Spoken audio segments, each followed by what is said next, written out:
Nadakpan sa kapulisan ang 35 anyos nga lalaki. Human kini nagmugna og alarma sa katawhan gumikan sa paghupot DNA og duha ka sundang sa palengke sa General Santos City. Ang detalye sa report ni Efren Mamak.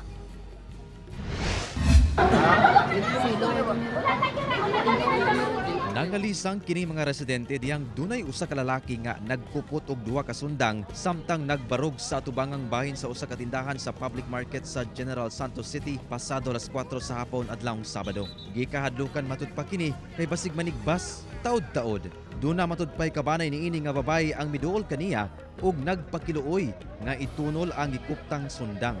Gipatubag sab kaniya ang tawag sa cellphone. Apan wala kini naminaw. Gani gisinyasan sab sa mga lalaki ang mga tawo nga mopahawa kaniya. Taod-taod hinahinay kining giduol sa kapulisan aron dili kini maalarma dunay miyembro sa SWAT ang mitanggal sa iyang armas. Apan wala gihapon kini nagpatuo. Hangtod nga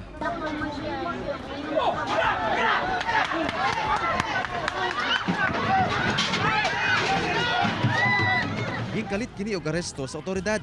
Nabawi ra ang mga sundang. Apan nakaangkon og gamayng samad sa kamot ang pulis nga unang midakop kaniya. Balog karon sa kapulisan ang maong sospek kinsa residente sa barangay Kalumpang. Saysay sa sospek, milabay lang kuno siya atong lugara sa diyang nakatagbo kuno niya ang usa ka kauban niya sa trabaho nga daw nagbahad nga pasakitan siya. Busa, isip depensa, nanguha siya og mga sundang nga paninda sa maong tindahan. Tungo na to sa kalagot na to. Ilang kong birahan na to. Hinuon ang ayok kini og pasaylo sa iyang nahimo. Mga pasaylo sila itong buhat ko tingin na to.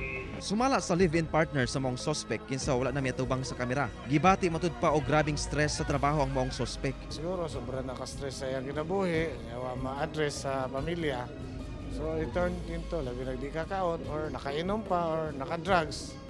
So na mga namatikdan, report dayon sa kinaukulan para ma-address. Di na po maka-damage, makadaot sa atong public, maka-alarma. Wala ray laing naangol atol sa insidente. Apan ang maong sospek, posibleng mag-atubang og kasong alarm and scandal, illegal possession of bladed weapons, lakip direct assaults. Kauban si Gary Balantay ug Bong Vicencio, Efren Mamak.